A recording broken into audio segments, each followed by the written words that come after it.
Hello everyone, how are you all doing? I hope all of you are doing great. So as you all know, we are covering chapters from class 7th new NCERT of Science Curiosity. So in this video, we are going to start new chapter number 3, electricity circuits and their components. So इसके बारे में हम detail में जानने वाले हैं. अभी तक हमने 2 चैप्टर्स कंप्लीट कर लिए हैं. ये थर्ड चैप्टर का पार्ट 1 इस वीडियो में हम देखेंगे. चलिए कंटेंट शीट में देखते हैं. तो chapter number 1 ever evolving world of science, ये हमने कंप्लीट कर लिया है. Chapter 2 exploring substances acidic, basic and neutral, तो ये चैप्टर भी कंप्लीट हो चुका है. इसके एक्स्ट्रा नोट्स, एक्स्ट्रा क्वेश्चन, सभी चीजें हमने देख ली हैं. सो आई होप अभी तक जितनी वीडियोस बनाई हैं मैंने अदर सब्जेक्ट्स की भी आपने सभी देखी हैं. सभी के लिंक्स डिस्क्रिप्शन बॉक्स में, अगर नहीं देखी हैं so please go through the links given in the description box. Okay, चलिए chapter number 3 electricity circuits and their components start करते हैं. सो यहाँ आप देख सकते हैं क्या दिया. Nihal and his classmates were excited for their school trip to the Bhakra Nangal dam. There they would visit the hydroelectric power house where the force of falling water was used to generate electricity. They also looked forward to the free 13-kilometer train ride from Nangal in Punjab to Bhangra in Himachal Pradesh along the beautiful Satluj River and through the Shivalik Hills. So निहाल और उसके classmates जो है एक trip पे जाने वाले हैं. देखने के लिए क्या देखने जा रहे हैं? डैम देखने जा रहे हैं जो नदी के ऊपर बनाया जाता है. डैम का क्या काम होता है कि बहुत ऊंचाई से जब पानी गिरता है फोर्स से, वहां से हाइड्रो इलेक्ट्रिसिटी जनरेट होती है. हाइड्रो इलेक्ट्रिसिटी लगभग तीनों चैप्टर में हम ये वर्ड यूज कर चुके हैं. जो बिजली पानी के द्वारा बनाई जाती है उसको हाइड्रो इलेक्ट्रिसिटी बोलते हैं. ओके, सो ये देखने वाले हैं भाखड़ा नांगल डैम में. फिर वो लोग एक 13 किलोमीटर की ट्रेन राइड भी है वो देखेंगे, जो नांगल पंजाब में एक जगह, वहां से लेकर हिमाचल प्रदेश में भाखड़ा एक जगह है वहां तक है. ये सतलुज रिवर के अलोंग है और शिवालिक हिल्स के थ्रू ये होकर जाती है. ओके, सो ये सारी ट्रिप्स में ये लोग देखने वाले हैं. Prior to the trip, Nihal and his classmates were given a group assignment to prepare a presentation on the uses of electricity. बच्चों को ट्रिप पे ले जाने से पहले एक असाइनमेंट दिया गया है जो उन्हें मिलकर करना है कि इलेक्ट्रिसिटी के क्या क्या यूज होते हैं. They begin by looking around their houses, then their school, followed by their neighborhood, their city, and finally they searched the internet. To their astonishment, their list kept growing. They decided to organize the uses under different heads. अब उन्होंने search करना शुरू किया कि electricity के uses क्या है. उन्होंने स्कूल देखा, अपने पड़ोस में देखा, सिटी में देखा, फिर उन्होंने इंटरनेट सर्च किया. एस्टोनिशमेंट मतलब क्या होता है? अचंभा होना, आश्चर्यचकित होना, कि उनकी लिस्ट जो है वो बढ़ती चली जा रही थी. तो उन्होंने डिसाइड किया हम अलग अलग हेडिंग्स के अंदर इलेक्ट्रिसिटी के यूजेस को बताते हैं. तो वही यहाँ पर दिया गया है और ब्लैंक्स भी है. एक एक यूज हमें खुद भी बताना है. जैसे कुकिंग में electric kettle, mixture grinder, then toaster, oven, microwave, ये होते हैं इलेक्ट्रिसिटी से हम इनको यूज करते हैं. फिर इंडक्शन स्टोव या कुक टॉप होता है, वो भी कुकिंग सेक्शन में आ सकता है और इलेक्ट्रिसिटी से चलता है. फिर है लाइट्स में इलेक्ट्रिसिटी जो यूज होती है होम्स में, ऑफिसेज में, स्ट्रीट्स में यानी गलियों में, मार्केट्स में, फैक्ट्रीज में, स्टेडियम्स में, है ना. ट्रांसपोर्टेशन में ट्रेन, बस, car, scooter, lift, escalator, electric bicycle. फिर हीटिंग एंड कूलिंग में fan, room heater, immersion rod, geyser, refrigerator, air conditioner, AC, है ना, कूलर, ये सब चीजें. एंटरटेनमेंट में टेलीविजन, रेडियो, म्यूजिक सिस्टम, ये सब इलेक्ट्रिसिटी की वजह से ही हम चला पाते हैं. कम्युनिकेशन में mobile phone, internet, landline phone, others जैसे water pump, train, computer, ATM machine, right. So ये कुछ यूजेस हैं इलेक्ट्रिसिटी के. Now can you help Nihal by adding some more uses to his list? Also suggest some other ways of grouping the uses of electricity. तो already हम एक एक use extra बता चुके हैं. Now we uses electricity all the time, so let us learn something more about electricity. You have learned earlier that electricity is generated in multiple ways, by windmills, by using wind energy, by solar panels capturing the sun's energy, by falling water, and by using natural gas or coal in chapter Nature's Treasure in grade 6 science textbook Curiosity. grade 6 में, class 6 की जो science की book में एक chapter था Nature's Treasure, उसमें हमने देखा था कि इलेक्ट्रिसिटी कितने तरीके से बनाई जाती है. जैसे विंडमिल का यूज करके जो विंड की हेल्प से बनती है, सोलर पैनल का यूज करके जो सन की एनर्जी से बनते हैं, है ना. फिर नेचुरल गैसेस, कोल, इन सब का, और पानी जब ऊंचाई से गिरता है, हाइड्रो इलेक्ट्रिसिटी जिससे हम बनाते हैं ना. तो ये कुछ तरीके हैं जिनसे हम इलेक्ट्रिसिटी जनरेट करते हैं. अब हम इलेक्ट्रिसिटी के बारे में और ज्यादा डिटेल में जानने वाले हैं. The electric supply from these sources reaches our homes and factories via wires. अब वायर्स के थ्रू जहां पर इलेक्ट्रिसिटी बनती है वहां से हमारे घर तक पहुंचाई जाती है. For example, at home we plug in various devices to the electrical sockets in the wall. However, to learn about electricity we will focus on a portable source of electricity that most of us may have used. Let us start with its use in a common device like a torch light. देखिए, electricity जब तार से घर तक आती है, इसके कुछ एग्जाम्पल है, जैसे कुछ भी चार्ज करना हो, लेट्स से फोन चार्ज करना है, तो हम चार्जर कहाँ कनेक्ट करते हैं? जो प्लग्स होते हैं, हमारे घर में सॉकेट्स बने होते हैं, दीवार में बोर्ड्स होते हैं, उसमें हम प्लग इन करते हैं, है ना, चार्जर वगैरह को या किसी भी इलेक्ट्रिकल अप्लायंसेस को।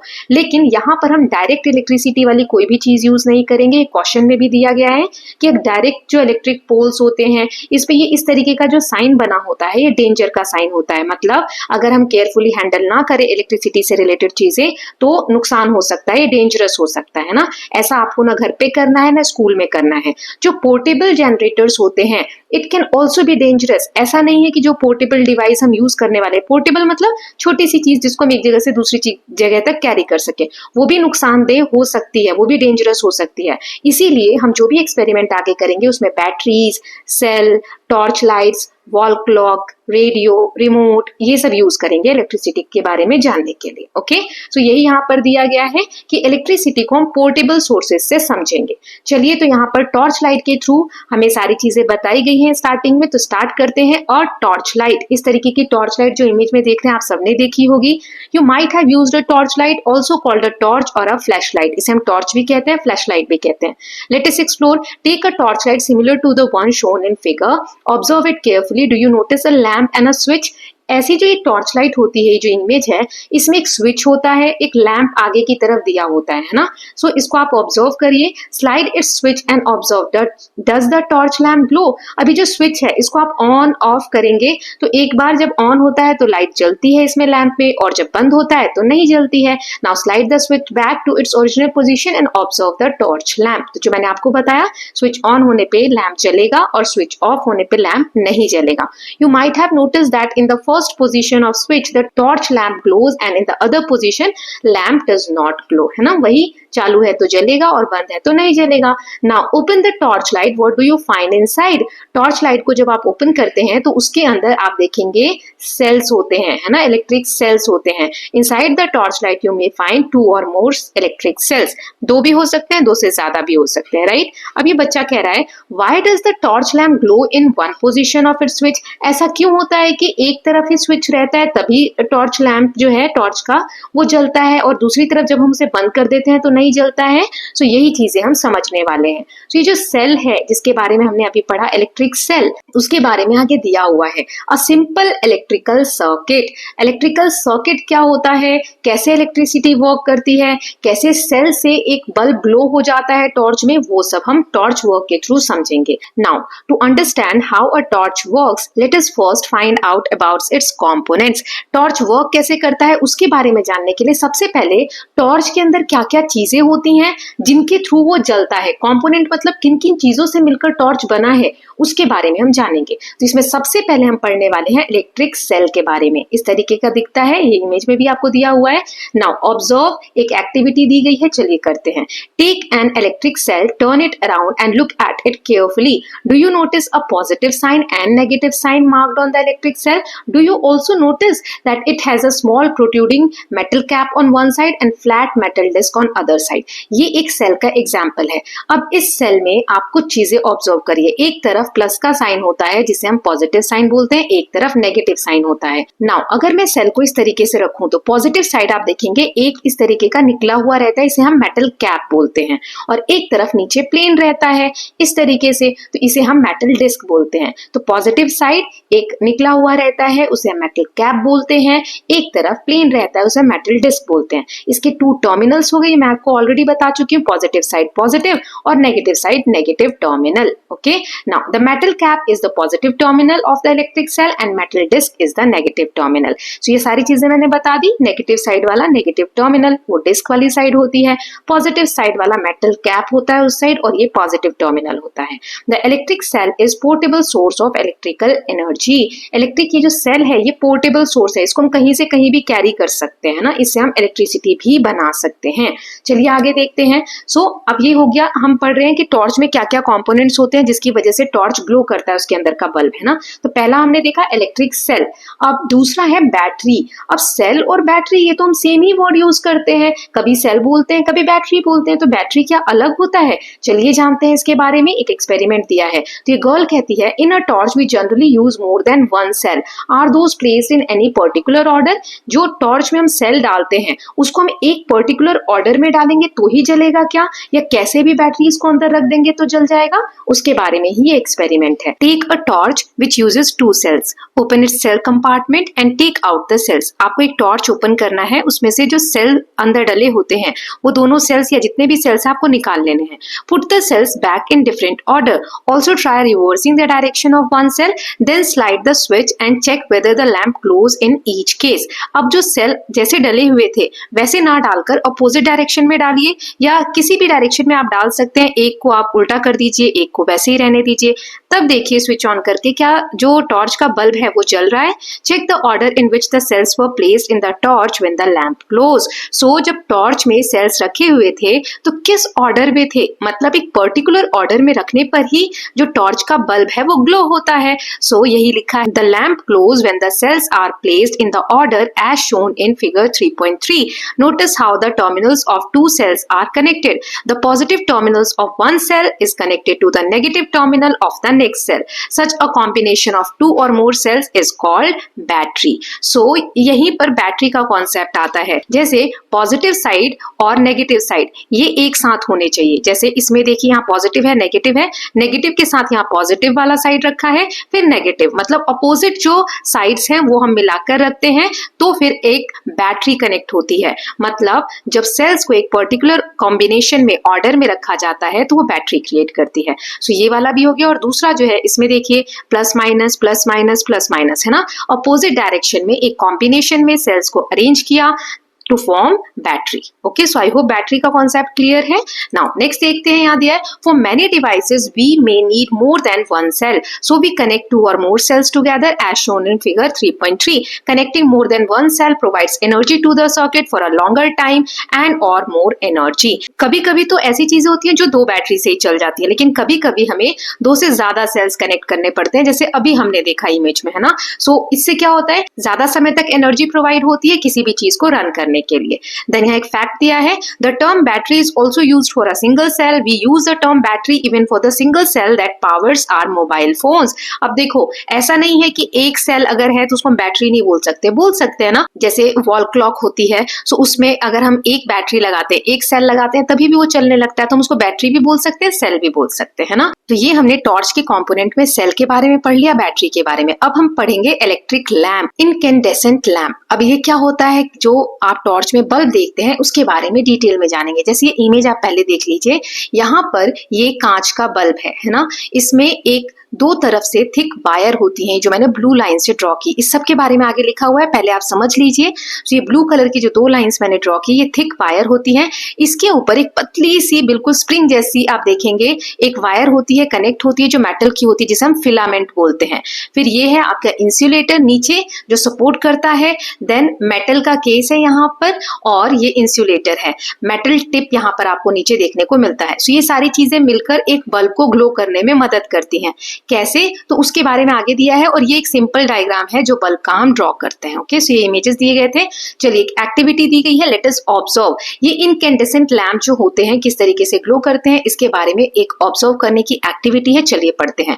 For this activity you will require a torch light with an incandescent lamp or light bulb. Many old torch lights still use such lamps. With your teacher help confirm that your torch light uses an incandescent lamp. आपको ऐसे एक bulb की जरूरत है जिसे हम incandescent lamp बोलते हैं। पहले के जो टॉर्च हुआ करते थे उसमें इस तरीके के बल्ब यूज होते थे, है ना। सो वैसा एक बल्ब चाहिए आपको। फिर क्या करना है, take the torch and examine its lamp. What do you see, do you notice a thin wire fixed in the middle of the glass bulb. जो ग्लास बल्ब है अभी मैंने आपको बताया, उसके बीच में पतली सी वायर है ना, वो आप ध्यान से देखिए। Now switch on the torch, which part part of lamp glow? जब आप स्विच ऑन करेंगे टॉर्च को तो कौन सा पार्ट जल रहा है? पूरा बल्ब नहीं जलता है। ये देखिए इस तरीके से जो पतली सी वायर होती है जिसे हम फिलामेंट कहते हैं वही जलता है और उसी की रोशनी से बल्ब ग्लो होता हुआ दिखता है। सो यही लिखा है यहाँ पर, the thin wire inside the glass bulb of the lamp glows, the glowing thin wire is called filament of the lamp. ये इस लैम्प का फिलामेंट कहलाता है। Now take out the lamp with the help of your teacher and inspect it from all side. How is the filament fix? अब ये filament fix कैसे होता है, ये बल्ब आप लेंगे तो आप ध्यान से देख पाएंगे। जैसे अभी हमने इमेज में समझा वही यहाँ लिखा हुआ है कि फिलामेंट अटैच होता है टू थिक वायर से, है ना। अभी मैंने दिखाया इमेज में, one thick wire connect to the metal case at the lamp base while the other connect at the metal tip at the center of the base। अब इसमें दो वायर के थ्रू ये कनेक्ट होता है। अभी हमने देखा दो थिक वायर मैंने ब्लू कलर से ड्रॉ की। एक जो वायर होती है इसमें से नीचे बेस के साथ कनेक्ट होती है और एक ऊपर सेंटर में कनेक्ट होती है। These form the two terminals of the lamp and are fixed in a way that they do not touch each other। यही दोनों टर्मिनल्स होते हैं, ये दोनों आपस में टच नहीं करते हैं। In such incandescent lamp, the filament gets hot and glow to produce light। So इस तरीके के जो लैंप होते हैं जिसे हम incandescent lamp बोलते हैं, मतलब इनमें से रोशनी दिखती है, इसमें यही फिलामेंट हॉट होकर, गर्म होकर और ग्लो करने लगता है, जिसकी वजह से बल्ब जो है हमें ग्लोई दिखता है या जलता हुआ प्रतीत होता है। Okay, so I hope it is clear. Now आगे इसके बारे में और दिया हुआ है, तो ये बच्चा कह रहा है, however my torch has a different kind of lamp, in fact it cannot be taken out of the torch as it is fixed in it। अब आजकल जो लैंप आने लगे हैं उसमें अलग तरीके की लाइट होती है, बल्ब होता है। अभी तक हमने देखा वो इनकैंडेसेंट लैंप था, अब एलईडी लैंप आते हैं। ये अटैच होता है, इसको आप निकाल नहीं सकते, है ना। एलईडी फुल फॉर्म दी हुई है, light emitting diode. Instead of incandescent lamp इस तरीके के लाइट्स आजकल टॉर्च में आने लग गए हैं। सो इसमें क्या पैटर्न होता है, कैसे ये ग्लो करता है, तो देखिए एक एक्टिविटी दी गई है, लेट अस ऑब्जर्व। यहाँ आप नीचे पॉजिटिव नेगेटिव प्लस माइनस देख पा रहे हैं इस इमेज में। So take an LED of any colour and observe, do you see any filament inside it? क्या आपको इन एलईडी बल्ब में फिलामेंट दिख रहा है? Notice the length of two wires attach to the LED, do you find one of those longer than the other? इनमें ये दो वायर्स नीचे की तरफ निकली हुई हैं, तो एक बड़ी होती है, ये देखिए मैंने ग्रीन कलर से बनाया, और एक छोटी होती है। जो नेगेटिव वाली है वो छोटी होती है और पॉजिटिव वाली बड़ी होती है। So unlike incandescent lamps, LEDs do not have filaments. LED जो लाइट्स होती हैं इसमें फिलामेंट्स नहीं होते हैं। They also have two terminals, इनके दो टर्मिनल्स होते हैं, एक पॉजिटिव जो बड़ा होता है, एक नेगेटिव होता है ना। सो अ टॉर्च में use one or more LED sometimes of different shapes in its lamp. तो टॉर्च में आजकल जो एलईडीज बल्ब लगे होते हैं, कभी एक लगा होता है, कभी ज्यादा लगे होते हैं, डिफरेंट डिफरेंट शेप्स के भी लगे हुए हो सकते हैं। So after having learned about the electric cell, battery and electric lamp, we are now ready to make the torch lamp glow using an electric cell और बैटरी। अब हम जान चुके हैं ये जो कंपोनेंट्स होते हैं टॉर्च के, जिसमें हमने पढ़ा बैटरीज के बारे में, सेल के बारे में, लैम्प्स के बारे में।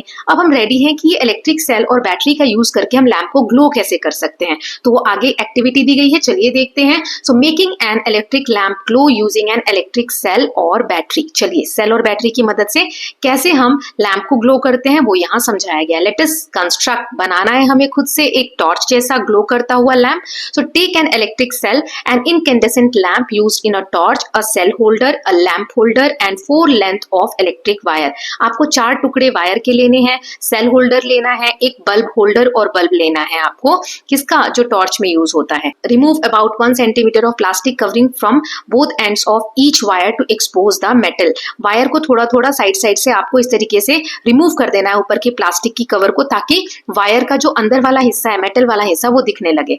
अब then attach 2 wires to the end of cell holder as shown in figure 3.7a। यहाँ पर दोनों तरफ जो सेल होल्डर का पार्ट है वहां से 2 वायर को अटैच करना है, एक रेड है एक ब्लैक, इन्होंने अटैच कर दिया। Insert the cell in the cell holder that its negative terminal its towards the spring side of the holder. In case a cell holder is not available, fix the 2 wires to the cell using in electrical tape 3.7c figure में जैसे दिया गया है। देखिए एक तरफ spring होता है, ये जो सेल का केस है उसमें स्प्रिंग वाली साइड हमें नेगेटिव वाला पॉइंट रखना होता है सेल का, ठीक है, और पॉजिटिव वाला दूसरी साइड। ऐसे आपने सेल को फिक्स कर लिया। अगर आपके पास सेल होल्डर नहीं है तो आप टेप की मदद से आप वायर को दोनों एंड्स पे कनेक्ट कर सकते हैं इस तरीके से, जैसे इस इमेज में दिया गया है। Now attach 2 wires to the screw of lamp holder as shown in figure. Fix the lamp in the holder by turning it around in the holder. In case a lamp holder is not available, use electrical tape to attach 2 wires to the end of lamp, जैसे 3.8 सी में दिया है। ऐसे एक lamp का holder आता है, इसमें 2 वायर अटैच कर लेंगे, अपोजिट साइड से देखेंगे तो उसमें बल्ब अटैच कर देंगे। अगर आपके पास लैम्प होल्डर नहीं है तो आप बल्ब में ही 2 वायर इस तरीके से टेप से अटैच कर सकते हैं। ये सारा मैं एक दिखा देती हूँ आपको इमेजेस में, कैसे आप एक सेल होल्डर लेंगे, उसमें सेल को रखेंगे, right. Positive side, negative side किस तरफ होगी, नेगेटिव साइड की तरफ स्प्रिंग होता है ना। ऐसे रख के इसमें 2 वायर आप अटैच कर देंगे। ऐसे ही एक बल्ब लेंगे और उससे भी 2 वायर्स को अटैच कर देंगे स्क्रू की मदद से। ओके, अगर नहीं है स्क्रू वाला होल्डर तो हम उसको टेप से अटैच कर देंगे। अब आगे देखते हैं तो ये ग्लो कैसे करेगा।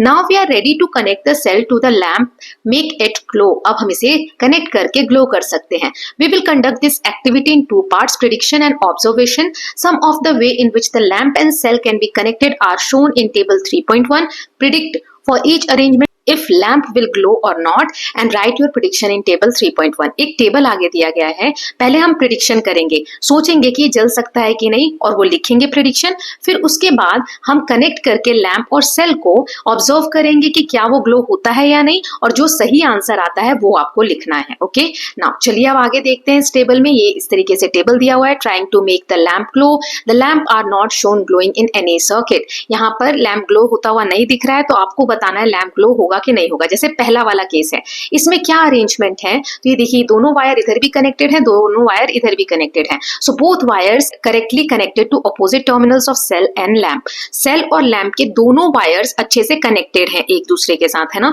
लैम्प ग्लो होगा, ये प्रिडिक्शन है, और ऑब्जर्वेशन में भी यही होगा कि लैम्प ग्लो होगा। दूसरे वाले अरेंजमेंट में देखिए ये दोनों तो कनेक्ट है, लेकिन यहाँ पर वायर कनेक्ट नहीं है, so 1 wire not connected to the lamp, तो ये लैम्प ग्लो नहीं होगा। ऐसे ही थर्ड वाले में इधर वाला कनेक्ट है, इधर वाला कनेक्ट नहीं है, so same 1 wire not connect to the cell, तो इसमें ये नहीं ग्लो होगा, है ना, ऐसे लिख देंगे। देन नेक्स्ट देख लेते हैं। सो यहाँ दिया हुआ है कि देखिए दोनों वायर एक ही तरफ कनेक्ट हो गई हैं, तो both wires connected to the same terminal of the cell, cell के एक ही वायर से दोनों वायर कनेक्ट है बल्ब के, तो भी लैम्प ग्लो नहीं करेगा। इसमें एक ही वायर से फिर से दोनों वायर कनेक्ट है, तो ये भी ग्लो नहीं करेगा। नाउ इस वाले केस में चाहे ये अपोजिट करके ज्वाइन किया है, उससे कोई फर्क नहीं पड़ता, दोनों वायर से बल्ब का एक एक वायर जुड़ा हुआ है, wires connected correctly to opposite terminal, lamp will glow, तो ग्लो होगा लैम्प, है ना। तो मेन क्या हमने सीखा उसके बारे में यहाँ आगे ऑब्जर्वेशन में दिया हुआ है। ये प्रिडिक्शन और ऑब्जर्वेशन हमने देख लिया। Now lamp glows in the arrangement at serial number 1 and 6। पहले वाले में आखिरी वाले में लैम्प ग्लो हुआ, बाकी किसी में लैम्प ग्लो नहीं हुआ। Now carefully look at the arrangement in which the lamp glows, compare these with those in which the lamp does not glow. Can you find the reason for the differences.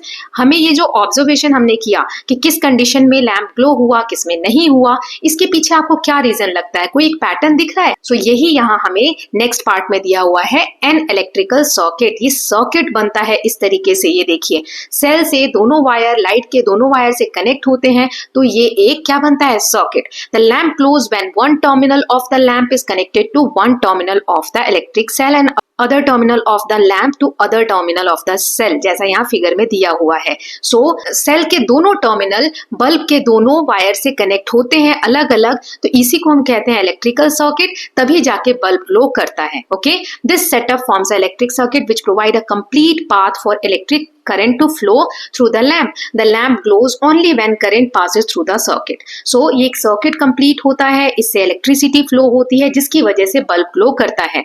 अब ये electricity flow किस direction में होती है, so direction of electric current in an electrical circuit is taken to be from the positive to negative terminal of the electric cell. Positive side से शुरू होती है और नेगेटिव साइड तक जाकर कनेक्ट होती है। When the terminal of the lamp are connected with those of the electric cell by wire, the current passes through the filament of the incandescent lamp and makes it glow. So इसी circle में जब electricity flow हो रही है, आगे मैं आपको दिखाऊंगी भी, तो ये फिलामेंट से होकर इलेक्ट्रिसिटी पास होती है, फिलामेंट गर्म होता है और जिसकी वजह से ग्लो करने लग जाता है। With an incandescent lamp, it does not matter which of its terminal connected to the positive or negative terminal of the cell, the lamp will glow as long as the circuit is complete and current flows through the filament. So इसमें ये matter नहीं करता, जैसे यहाँ cell की जो तार है वो ब्लैक और रेड है और बल्ब की ग्रीन और येलो है, कोई मैटर नहीं करता ग्रीन वाला रेड से जुड़ा है या ब्लैक से जुड़ा है, येलो वाला रेड से जुड़ा है या ब्लैक से जुड़ा है, बस अलग अलग टर्मिनल से जुड़ा हुआ होना चाहिए। जैसे ही सर्किट कंप्लीट होगा, मतलब इलेक्ट्रिसिटी पॉजिटिव साइड से नेगेटिव साइड तक फ्लो होगी एनर्जी, तब ये बल्ब ग्लो करेगा। ओके, सो बस यही ध्यान रखना है कि अलग अलग वायर अलग अलग टर्मिनल से जुड़े हुए होने चाहिए। सो यही हमने यहाँ पर देखा, इस तरीके से सेल होगा, ऐसे फ्लो होती है एनर्जी पॉजिटिव साइड से जाते जाते नेगेटिव साइड तक, और जब ये कंप्लीट होता है फिलामेंट ग्लो होता है और बल्ब ऐसे जलता है। ओके, नाउ एक फैसिनेटिंग फैक्ट दिया है, sometimes an incandescent lamp does not glow even when connected to a cell, we say the lamp has fused usually due to a broken filament. A broken filament stops the flow of current preventing the lamp from glowing. कभी कभी wire सही से connect है, सब कुछ ठीक है, फिर भी बल्ब नहीं जलता है। सो ऐसा क्यों होता है? तो आपने सुना होगा, लोग कहते हैं अरे बल्ब फ्यूज हो गया है। तो फ्यूज होना क्या होता है? देखो, जब बल्ब ग्लो करता है तो इस तरीके से पूरा फिलामेंट हमें दिखता है और वो ग्लो करता है ना। लेकिन जब फिलामेंट टूट जाए किसी भी कारण से, इस तरीके से बीच में ब्रेक आ जाए, पूरा नहीं कनेक्टेड है, तो ये फिलामेंट टूटने की वजह से करंट जो है पूरा सर्किट कंप्लीट नहीं करता और जो फिलामेंट है वो ग्लो नहीं करता, तो बल्ब नहीं जलता। तो एक कारण ये हो सकता है बल्ब के ना जलने का कि फिलामेंट जो है वो पूरा कंप्लीट नहीं है, ब्रेक हो गया है, जिसे हम बोलते हैं बल्ब फ्यूज हो गया है। Okay, so with this students we are done with part 1 of chapter number 3। I hope आपको ये चैप्टर अच्छा लगा होगा। Please let me know in the comment section. सभी बच्चे प्लीज लाइक करिए वीडियो को, तभी तो मुझे पता चलेगा कि मैं अच्छी वीडियोस बना रही हूँ कि नहीं बना रही हूँ। और कम से कम एक छोटा सा कमेंट कि आपको अच्छा लग रहा है या नहीं लग रहा है, प्लीज बताइए, है ना, ताकि मैं इंप्रूव कर सकूं नेक्स्ट पार्ट से। So I hope you are loving these videos. If you are doing so, please like and share it, and don't forget to subscribe Kalyan TV channel for more such videos. Thank you so much.